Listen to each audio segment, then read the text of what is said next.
সকলকে জয় যিশু। সকলকে স্বাগত এবং ধন্যবাদ জানিয়ে প্রভুর বাক্য নিয়ে চলে আসলাম আর একটা সুন্দর দিনে। প্রত্যেকটা দিনের মতন আজকের আরও একটা সময় আমরা প্রভুতে পেয়েছি। ঈশ্বরকে সেই কারণের জন্য ধন্যবাদ দিই। প্রভু যেন আমাদের প্রত্যেকটা মুহূর্তকে সুন্দর করে তোলেন, তার প্রেমের দ্বারা যেন তিনি ভরিয়ে তোলেন এবং যেন আমরা সুন্দরভাবে প্রত্যেকটা সময় প্রভুর জন্য যেন অতিবাহিত করতে পারি। তাই সব সময় উচিত ঈশ্বরের প্রেমেতে চলা এবং ঈশ্বরের বাক্য অনুসারে চলা। যেভাবে প্রভু আমাদেরকে শিক্ষা দেন যেন আমরা সেইভাবে চলতে পারি। কারণ একজন বিশ্বাসীর প্রথম কর্তব্যই হলো ঈশ্বরের বাক্যেতে চলা। একজন বিশ্বাসীর প্রথম কার্যই হলো ঈশ্বরের বাধ্য হয়ে চলা। কারণ আমরা যে বিশ্বাসী হয়েছি, কেন বিশ্বাসী হয়েছি? প্রভু যিশুকে বিশ্বাস করে তো বিশ্বাসী হয়েছি। যখন আমরা প্রভু যিশুকে জানতাম না, তখন আমরা বলতাম না যে আমরা একজন খ্রিস্ট বিশ্বাসী, কি আমি প্রভু যিশুকে বিশ্বাস করি। আমরা প্রভু যিশুকে জেনেছি, প্রভু যিশুকে বিশ্বাস করেছি, তারপর আমরা বিশ্বাসী হয়েছি। ঠিক সেই জন্যই বলছি যে যখন খ্রিস্টকে জানতাম না, তখন আমরা ঈশ্বরের অবাধ্য সন্তান ছিলাম। যখন আমরা খ্রিস্টকে জানতাম না, তখন আমরা ঈশ্বরের বাধ্য ছিলাম না। কারণ আমরা তখন ঈশ্বরের বাক্য জানতাম না এবং ঈশ্বরের বাক্য কি, সেখানে কি পালন করার কথা বলা হয়েছে সেগুলোও জানতাম না। কিন্তু এখন আমরা ঈশ্বরের বাধ্য সন্তান, কারণ আমরা প্রভু যিশুকে জানি, প্রভু যিশুকে বিশ্বাস করি, তাকে প্রেম করি, তার প্রেমেতে চলতে চাই। তার দ্বারাই আমরা ঈশ্বরকে জানতে পেরেছি। তাকে বিশ্বাস করেছি বলেই আমরা ঈশ্বরকে জেনেছি, আর তাকে বিশ্বাস করেছি বলেই আমরা ঈশ্বরের সন্তান হয়েছি। কাজেই আমরা যখন বিশ্বাসী, আমাদের কর্তব্য ঈশ্বরের বাধ্য হয়ে চলা এবং প্রভু যিশুর বাক্য পালন করে চলা। তো আজ আমি সেই বিষয় নিয়ে আলোচনা করতে চাই যে আমরা বিশ্বাসী হয়েই আমরা বলি যে আমরা যখন প্রার্থনা করি, প্রভু আমাদের প্রার্থনার উত্তর দেন না। আমরা একজন বিশ্বাসী হয়েই আমরা বলি যে আমরা সুস্থতার জন্য প্রভুর কাছে কত প্রার্থনা করি, আমি প্রভুকে কত বিশ্বাস করি, প্রভু আমার কথা শোনে না। প্রভু কার কথা শোনেন? প্রভু আমার পালক মশাইয়ের কথা শোনেন, প্রভু আমার মণ্ডলীর যিনি প্রধান তার কথা শোনেন। তাই আমি কি করি? আমার সকল সমস্যা, সকল চিন্তা ভাবনা নিয়ে আমি সর্বপ্রথম তার কাছে যাই। তিনি যেটা বলেন আমি সেটাই শুনি। তিনি যেটা করতে বলেন, তিনি যেভাবে প্রার্থনা করতে বলেন আমি সেভাবে করি। তিনি যা বলেন আমি তাই শুনি, কারণ আমি তাকে বিশ্বাস করি। সে আমাকে সত্য পথ দেখায়। কি সত্যি? তাই তো। আমাদের মণ্ডলীর যিনি প্রধান থাকেন, যিনি আমাদের প্রভুর বাক্য দেন, যিনি সুন্দরভাবে আরাধনা করেন, আমরা তার কাছেই যাই, তার থেকেই শুনি কি করা উচিত আর কি করা উচিত নয়। সত্যি তাই তো। আমরা অনেকেই কিন্তু এটা করে থাকি, আর আমরা মানুষের কাছে বলি প্রভু যিশু আমার প্রার্থনা শোনেন না, প্রভু যিশু আমার মণ্ডলীর ওনার প্রার্থনা শোনেন, তাই চলো ওনার কাছে, উনি তোমাকে সুস্থ করে দেবে। ওনার কাছে চলো, ওনার কাছে গিয়ে বলো তোমার সমস্যা, উনি তোমাকে প্রার্থনা করে দেবে, দেখবে তুমি সুস্থ হবেই। ঠিক এই জিনিসটা আমরা করে থাকি, সত্যিই তাই। কিন্তু বিশ্বাসী ভাই বোনেরা, সবার উদ্দেশ্যে বলতে চাইছি একটা কথা, যে আমরা কার সন্তান? আমরা তো ঈশ্বরের সন্তান। আমরা ঈশ্বরের সন্তান কেন হয়েছি? প্রভু যিশুকে বিশ্বাস করে হয়েছি। প্রভু যিশু সম্পর্কে আমরা কোথা থেকে জেনেছি? তার জন্য আমাদেরকে কি করতে হয়? প্রভু যিশুকে জানতে গেলে, ঈশ্বরকে জানতে গেলে ঈশ্বরের বাক্য পড়তে হয়, বাইবেল পড়তে হয়। বাইবেল তোমাকে কি বলছে? ঈশ্বরের বাধ্য সন্তান হয়ে চলো, ঈশ্বরের বাধ্যতায় চলো। যখনই সমস্যায় পড়বে প্রভুর উপরে নির্ভর করো। যখনই বিপদ আসবে প্রভুর কাছে প্রার্থনা করো। যদি জ্ঞানের অভাব হয় প্রভুর কাছে প্রার্থনা করো, তিনি তোমাকে জ্ঞান দান করবেন। বাইবেল কি একবারও বলছে যে যদি জ্ঞান চাইতে হয় তাহলে তোমার মণ্ডলীর পালকের কাছে যাও? উপরন্তু প্রভু যিশু বলছেন যে তোমার প্রার্থনা যদি বিশ্বাস সহকারে প্রার্থনা হয় তাহলে বুঝে নাও তুমি উত্তর পেয়েই গেছো। কিন্তু প্রার্থনায় যেন সন্দেহ না থাকে। তাহলে আজকে দেখো আমরা কি ভুল করছি না? আমরা বলছি যে প্রভু আমাদের প্রার্থনার উত্তর দেন না, প্রার্থনা আমরা একা করি, আমরা উত্তর পাই না।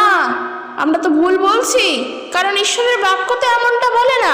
ঈশ্বরের বাক্য বলে তোমার বিশ্বাসপূর্ণ প্রার্থনায় তুমি যদি পাহাড়কে এখান থেকে ওখানে সরে যাও, এটা বলতে পারো, তাহলে ওই মুহূর্তে পাহাড় সরে যাবে। তাহলে বোঝো যে তোমার বিশ্বাসপূর্ণ প্রার্থনাটা কত স্ট্রং হতে হবে।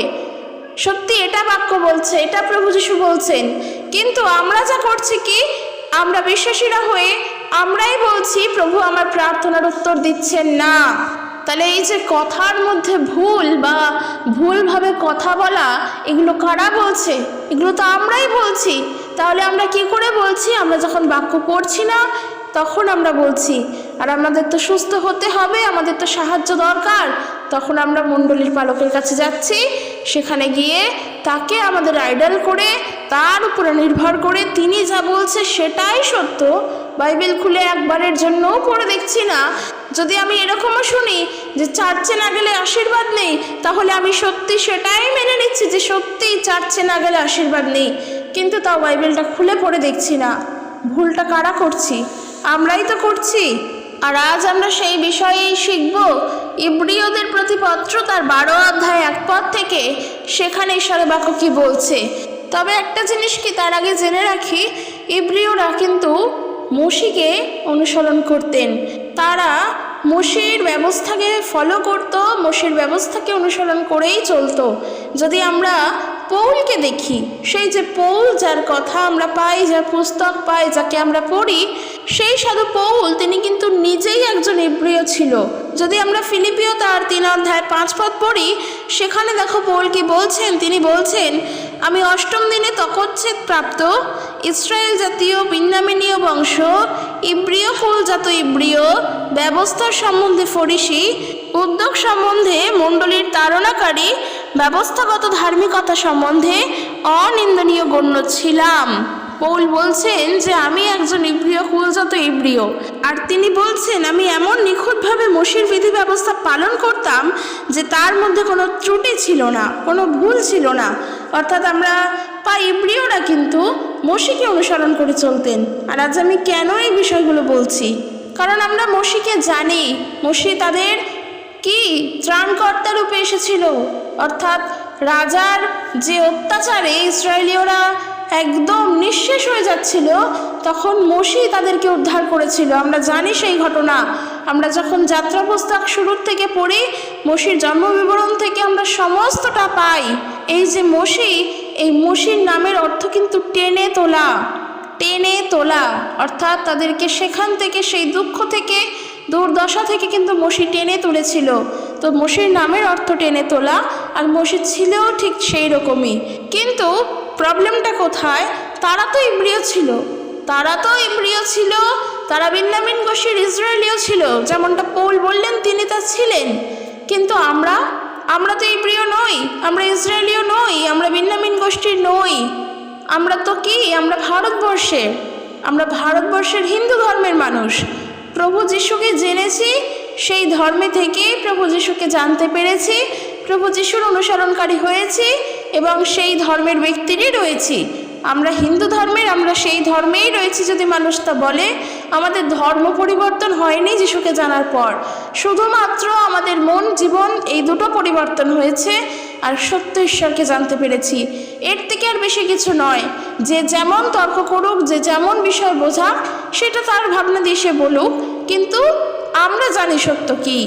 তবে কেন এই এত কথাগুলো বলছি, তার কারণ যেটা শুরু করেছিলাম, যে ওই যে বললাম আমরা এখন বিশ্বাসী, ঈশ্বরের সন্তান, আমরা ঈশ্বরের বাধ্য সন্তান, প্রভুতে চলছি, আমরা প্রভুর পথে চলছি।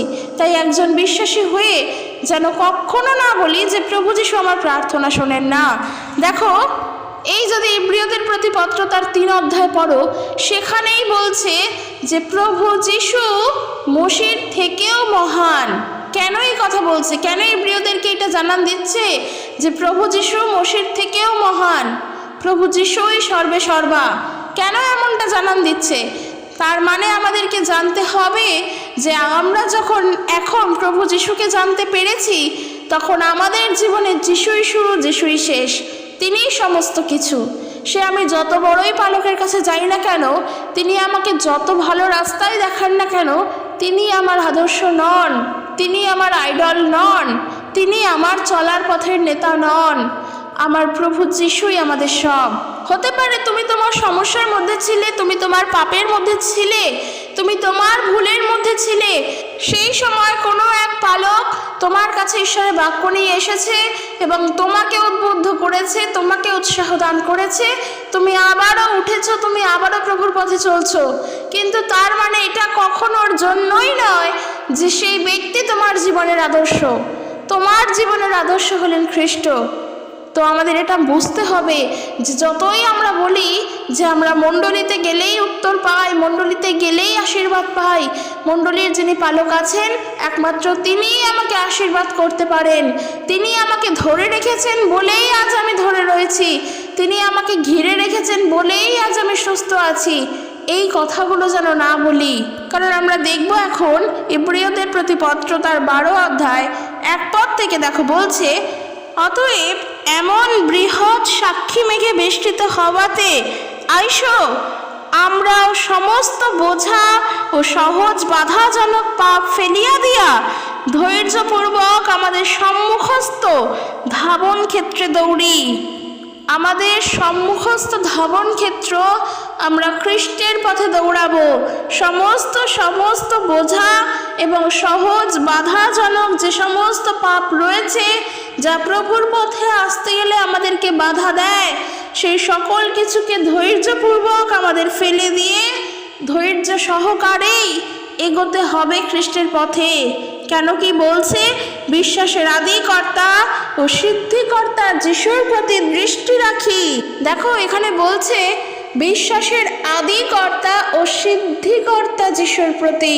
কাজেই প্রভু যিশু কিন্তু আদিকর্তা এবং সিদ্ধিকর্তা। বিশ্বাসের আদিকর্তা এবং সিদ্ধিকর্তা হলেন কিন্তু তিনি। খ্রিস্ট যিশুকে পেয়ে যাওয়া মানে সিদ্ধি লাভ করা। মানুষ তপস্যা করে সিদ্ধি লাভ করার জন্য। এই যে সিদ্ধি লাভ করা, যদি আমরা সিদ্ধি কথাটাকে যদি আমরা দেখি অন্য অর্থে, জানি না এটা ওর মিনিং কিনা, কিন্তু সিদ্ধি তো সিদ্ধি যদি আমরা সিদ্ধ শব্দটাই দেখি, যখন কোনো কিছু কাঁচা অবস্থায় থাকে তখন যখন আমরা খেতে পারি না, তখন তা কি করি? আগে জলে সিদ্ধ করে নিই, তারপর তা খাই। অর্থাৎ কোনো খাদ্যকে খাবার উপযুক্ত করার জন্য আগে তা সিদ্ধ করে নিতে হয়, কাঁচা থেকে আগে তা পরিপক্ক করতে হয়, পাকিয়ে নিতে হয়, তারপর তা খেতে হয়। যদি প্রভু যিশুকে আমরা সিদ্ধিকর্তা বলে জানছি, তখন জেনে নাও খ্রিস্টকে পেয়েছো মানে তুমি পরিপক্ক হয়ে গিয়েছো। তাই যারা তপস্যা করছে, যারা ঈশ্বরকে পাওয়ার সাধনা করে চলেছে, সত্যি তারা অনেক কঠিন থেকে কঠিনতম কাজ করে চলেছে। কিন্তু আমরা খ্রিস্ট বিশ্বাসীরা কত সহজে প্রভু যিশুকে পেয়ে গিয়েছি। না আমাদের তপস্যা করতে হয়েছে, না আমাদের হাজার হাজার বছর ধরে সিদ্ধি লাভের আশায় থাকতে হয়েছে। আমরা প্রভু যিশুকে এমনিই পেয়ে গিয়েছি, কারণ তিনি আমাদেরকে এমনি মনোনীত করেছেন। তাই প্রভু যিশুকে যারা পেয়েছে তাদের আর পেছন দিকে ঘুরে তাকানোর, সাইডে তাকানোর, ডানে তাকানোর, লেফটে তাকানোর কোনো দিকে দরকার নেই। সে খ্রিস্টকে পেয়ে গিয়েছে মানে সে সব পেয়ে গেছে, তার আর অর্জন করার মতন কিচ্ছু নেই। সে সকল কিছু পেয়ে গেছে। তো আমরা যেটা দেখছিলাম সেই বিষয়টাই নিয়ে, যে দেখো সেটাই বলছে যে আমরা সব সময় আমাদের চারপাশে ঈশ্বর বিশ্বাসী সকল ব্যক্তিদের দেখতে পাই। শুধু তাই নয়, আমরা যখন বাইবেল পড়ি, ঈশ্বরের বাক্য পড়ি, আমরা সেখান থেকেও দেখতে পাই ঈশ্বর বিশ্বাসী ব্যক্তিগণেরা তাদের জীবনকে দেখো, তাদের জীবন তারা ব্যক্ত করেছে কিসের প্রতি থেকে? বিশ্বাসের প্রতি থেকে। বিশ্বাসেতেই তারা তাদের জীবনকে কাটিয়েছে। সমস্ত বিশ্বাসের বীরসমূহকে আমরা দেখতে পাই। সেই আদি পুস্তকের নোহর সময় থেকে শুরু করে আব্রাহামকে, মসিকে, আমরা যাকবকে, যোসেফকে, সকলকে দেখতে পাই। তাদের বিশ্বাস ছিল প্রভুর প্রতি। তারা ঈশ্বরের প্রতি বিশ্বস্ত থেকে তারা তাদের জীবনকে ব্যক্ত করেছে। তারা সদা প্রভুর উপরে নির্ভরযোগ্য ছিল।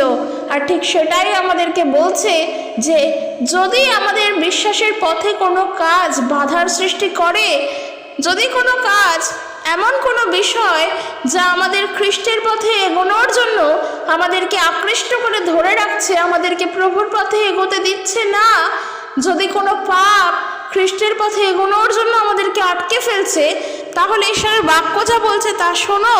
বাক্য বলছে সমস্ত বোঝা ও সহজ বাধাজনক পাপ ফেলিয়া দিয়া ধৈর্যপূর্বক আমাদের সম্মুখস্থ ধাবন ক্ষেত্রে দৌড়ি। ফেলে দিতে বলছে সরাসরি, তা আমাদের জীবন থেকে আমাদের ফেলে দিতে বলছে। মানে যা ফেলে দিচ্ছ তা আর তুমি কুড়িয়ে আনবে না, যা তুমি বার করে দিলে তুমি আর পুনরায় তাকে তোমার বাড়িতে আর প্রবেশ করাবে না। কারণ তুমি যখন বুঝতে পারছো প্রভুর পথে এগোনোর জন্য এই জিনিসটা তোমাকে বাধাপ্রাপ্ত করছে, তাহলে সেই পাপকে ফেলে দাও, ধৈর্যপূর্বক তোমার ধাবন ক্ষেত্রে এগিয়ে চলো। আজ তুমি বলছো প্রভু যিশুর কাছে তো যেতেই চাই, কিন্তু যেতে পারছি না, এই এতগুলো বাধা আমার জীবনে আসছে। খ্রিস্টের পথে তো হাঁটতেই চাই, কিন্তু পারছি না, আমার পরিবার আমাকে বাধা দিচ্ছে। আমি আমার মণ্ডলীর নেতার কাছে যাই, সে হয়তো আমাকে সাহায্য করবে। আমরা এই জিনিসগুলো করে থাকি। অবশ্যই তুমি তার কাছে যাও, তাকে গিয়ে বলো, তার কাছে যাও, তার থেকে সাহায্য চাও। কিন্তু আমি বলবো সকল কিছুর আগে তোমার নিজের যা দায়িত্ব তা হলো সর্বপ্রথম প্রার্থনা করা। প্রভু যিশুর কাছে বসো প্রার্থনা করতে, তার কাছে বলো যে কোনগুলো তোমার জীবনে বাধা সৃষ্টি করছে, তার কাছে জানাও কোন পাপগুলো তোমাকে আকৃষ্ট করে রাখছে। আগে তার কাছে বসে প্রার্থনা করো, তারপরে মণ্ডলীর নেতার কাছে যাও। কারণ একটা জিনিস আমাদের সব সময় চিন্তা করা উচিত, প্রভু যিশু কিন্তু তিনি আমাদের জন্য প্রাণ দিয়েছেন। তিনি যখন অপমান সহ্য করেছেন, তিনি কিন্তু একবারের জন্য বলেননি যে অপমান আমি কেন নেব, সারা জীবনে তো আমি কোনো অন্যায় করিনি, আমি তো পবিত্রতাই ছিলাম, আমি তো কোনো পাপ করিনি। সত্যিই তো খ্রিস্ট তো তা করেনি, তাহলে কেন তিনি সেই অপমান সহ্য করলেন? দেখো এরপর 2 পদ থেকেই বলছে, তিনি আপনার সম্মুখস্থ আনন্দের নিমিত্ত ক্রুশ সহ্য করিলেন, অপমান তুচ্ছ করিলেন এবং ঈশ্বরের সিংহাসনের দক্ষিণে উপবিষ্ট হইয়াছেন। তাহাকেই আলোচনা করো, যিনি আপনার বিরুদ্ধে পাপীগণের এমন প্রতিবাদ সহ্য করিয়াছিলেন যেন প্রাণের ক্লান্তিতে অবসন্ন না হও। সত্যি যদি এর ব্যাখ্যা দেখি, এর ব্যাখ্যা বোঝার বা এর ব্যাখ্যা বলার কোনোটাই হয়তো ক্ষমতা আমার নেই। কারণ এই যা জিনিস, যা বাক্য এখানে বলা আছে তা অনেক উচ্চস্তরের ভাবনা চিন্তার বাক্য।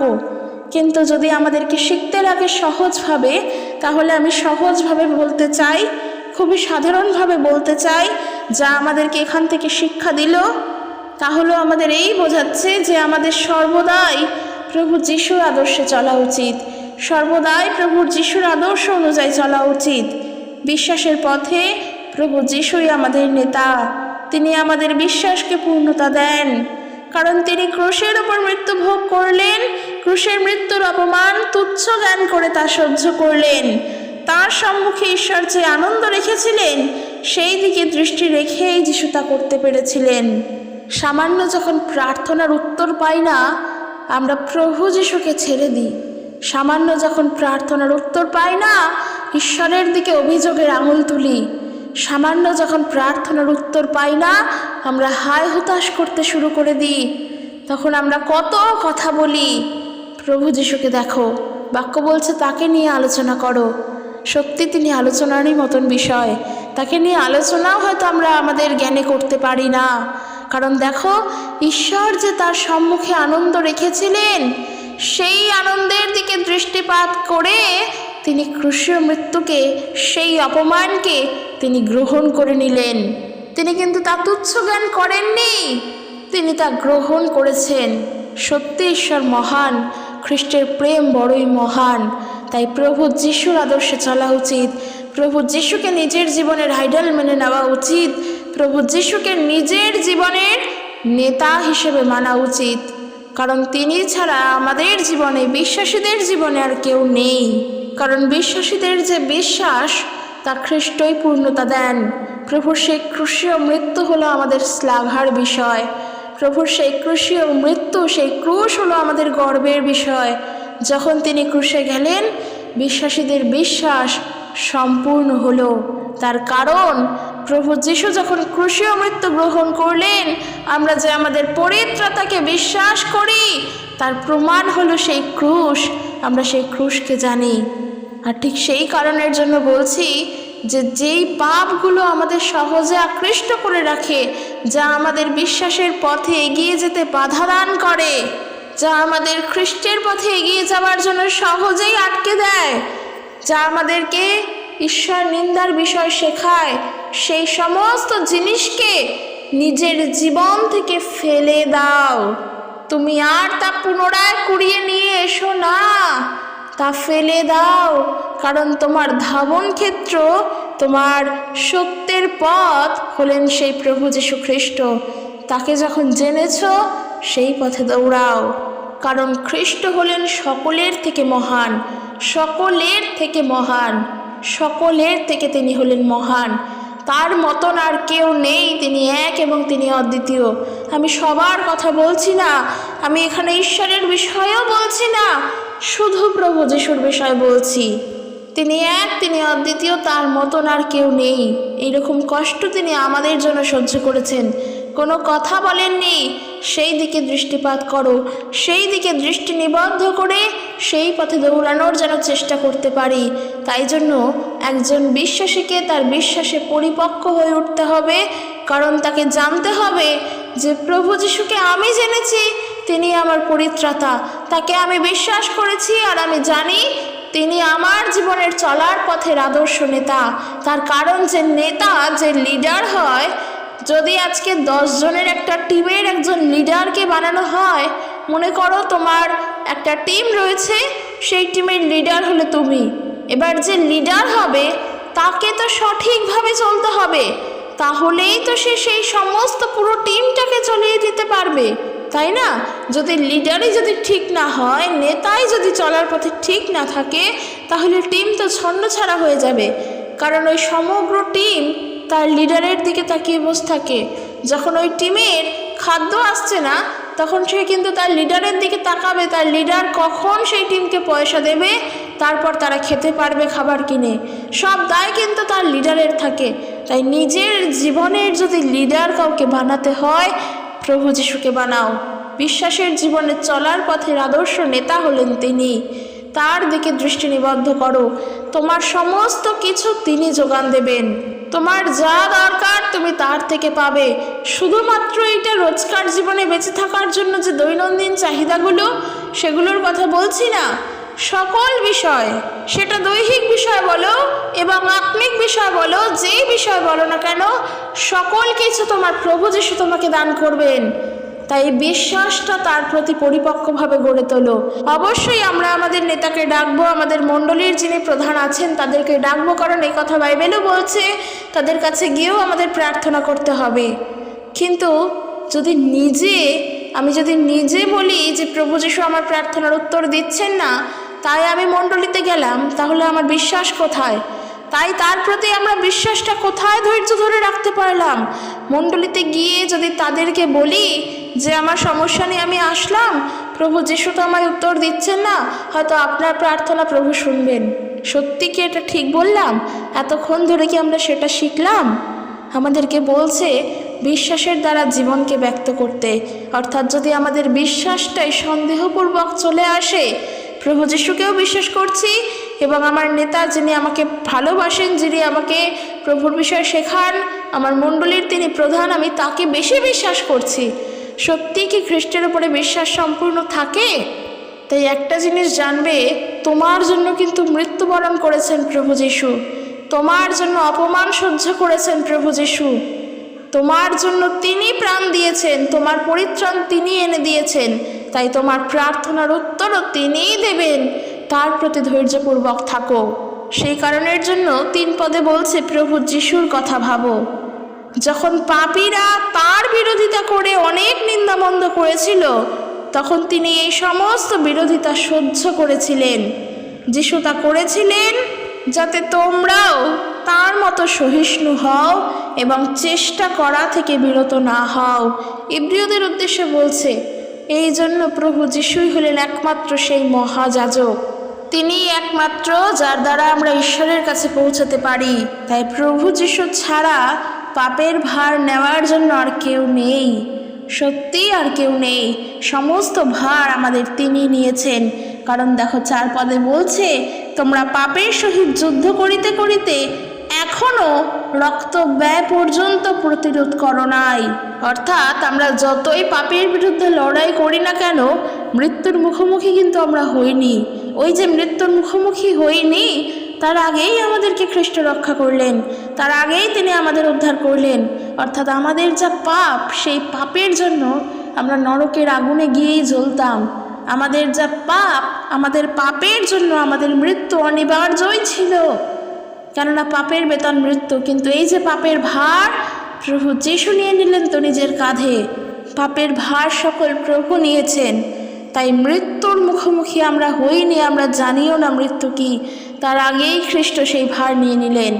তাই আমাদের জীবনের চলার পথের আমাদের আদর্শ হলেন প্রভু যীশু খ্রিস্ট। তিনি আমাদের নেতা, তার উপর নিজের বিশ্বাসকে পরিপক্কতায় গড়ে তুলতে হবে। আজকের একটা খুবই সুন্দর বিষয় নিয়ে আমরা শিখতে পারলাম। কিন্তু এত কিছুর মধ্যেও যা সত্যি অনেক শিক্ষণীয় বিষয়, যা সত্যি অনেক প্রধান বিষয় বলতে পারো এবং খুবই গুরুত্বপূর্ণ বিষয়, তা হলো তোমার জীবনের এমন এমন কাজ যা তোমাকে প্রভু যিশুর পথে এগোনোর জন্য বাধা সৃষ্টি করছে, সেই কাজগুলোকে নিজের জীবন থেকে ফেলে দাও। এই কথা বাইবেল স্পষ্ট বলছে। খ্রিস্টের পথে এগোনোর জন্য যদি তোমার জীবনে এমন কোনো পাপ, এমন কোনো বাধা আসে যা প্রভুর পথে তোমাকে এগোতে দিচ্ছে না, চারিদিক থেকে বাধা সৃষ্টি করে রাখছে, আর যার জন্য তুমি প্রভু যিশুর কাছে যেতে ইচ্ছে করলেও তুমি যেতে পারছো না, তোমাকে আটকে দেওয়া হচ্ছে, তোমাকে বাধা দেওয়া হচ্ছে, তোমাকে বলা হচ্ছে ওখানে যাস না, ওখানে কিছু নেই, তাহলে একজন বিশ্বাসী হয়ে তোমার করণীয় কি? সেই কাজটাকে, সেই জিনিসগুলোকে, সেই পাপগুলোকে নিজের জীবন থেকে ফেলে দেওয়া। আজ আমি বলবো তার কারণ এই ঘটনা আমাদের অনেকের সঙ্গে ঘটে, অনেকের সঙ্গে আমাদের যুক্ত, বেশিরভাগ সময় এই বিষয়টা নিয়েই আমাদের সঙ্গে ঘটে। আমরা যখন মণ্ডলীতে যাই, আমরা যখন প্রভুর আরাধনা করতে যাই, যদি আমার পরিবার বা আমাদের কারোর পরিবার, যারা যারা এখানে আছো উপস্থিত, কথা আমার শুনছো, ভিডিও শুনছো, তাদের জন্য বলছি, যদি এমন কোনো পরিবার থাকে যা মূর্তি পূজা করা হয় এবং সেই মূর্তি পূজার জন্য তোমাকে মণ্ডলীতে যেতে বাধা দেওয়া হচ্ছে, আমি বলবো প্রার্থনা করো। তারা মূর্তি পূজা করছে, করুক, কিন্তু তোমাকে দিয়েও যদি করানো হয় এবং বলা হয় মণ্ডলীতে যাস না, ঈশ্বরের বাক্য অনুসারে সেই সাহসপূর্বক, সেই ধৈর্যপূর্বক তুমি তোমার ধাবন ক্ষেত্রের দিকে এগিয়ে চলো। যদি তোমাকে ওই মূর্তি পূজা করার জন্য প্রভুর পথে যেতে বাধা দেওয়া হয়, তাহলে তা তুমি তোমার জীবন থেকে ফেলে দাও। তুমি তোমার দৃঢ় বিশ্বাসে এগিয়ে চলো। তোমার হাতে অস্ত্র আছে, তা হলো প্রার্থনা করা।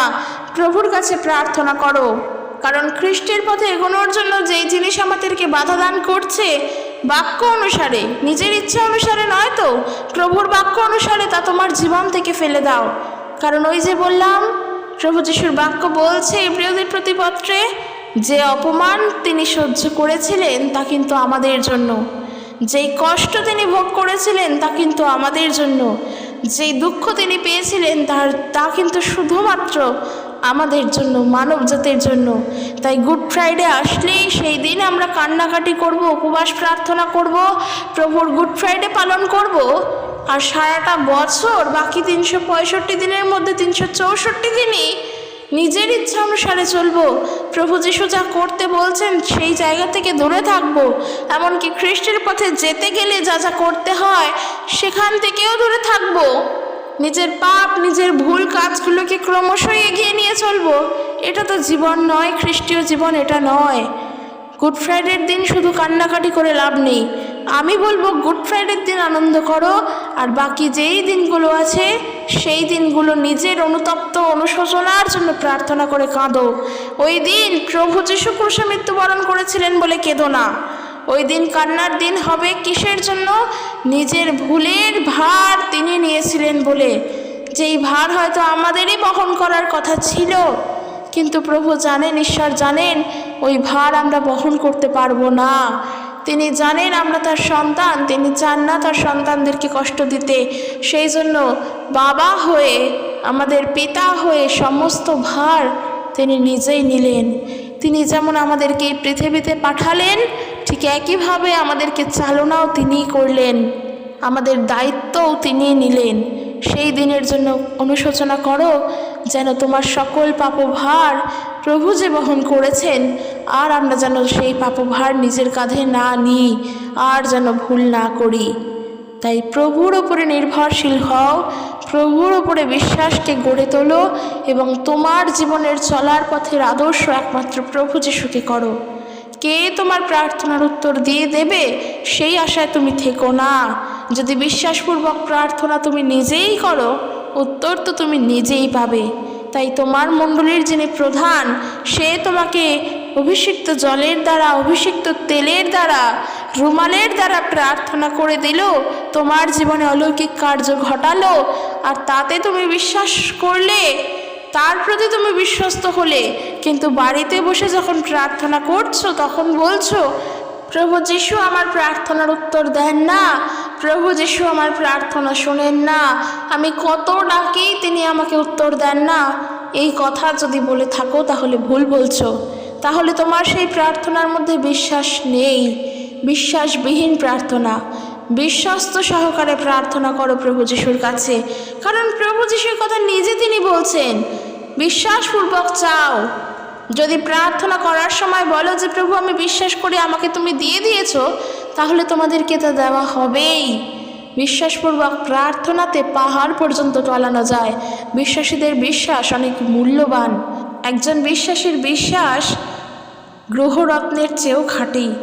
একজন বিশ্বাসীর বিশ্বাস মণিমাণিক্যের দামের থেকেও অনেক বেশি মূল্যবান।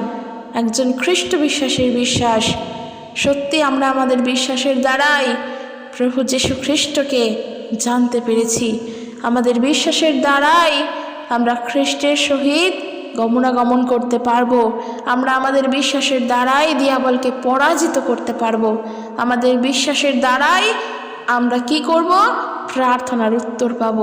কাজেই বিশ্বাস করো ঈশ্বরকে, প্রভু যিশুকে বিশ্বাস করো, নিজের বিশ্বাসকে পরিপক্ক করে তোলো। যতটা বিশ্বাস করো তার পরিমাণকে বৃদ্ধি করো। তোমার প্রার্থনার উত্তর তোমার ঈশ্বর, তোমার প্রভু যিশুই দেবেন। সেটা মণ্ডলীর নেতা দিতেই পারেন, কিন্তু তুমি উত্তর তোমার প্রভুর থেকেই পাবে। এই বিশ্বাসে স্থির থাকো, তাহলে দেখবে তুমি আজ এই চার্চ, কালকে ওই চার্চ, পরশু ওই চার্চে দৌড়চ্ছ না, তোমার মন তখন প্রভুতে স্থির হয়েছে। ঈশ্বর এটাই চান। ঈশ্বর তার আপন বাক্যের দ্বারা প্রত্যেককে আশীর্বাদ যুক্ত করুক। জয় যিশু, প্রেজ দ্য লর্ড।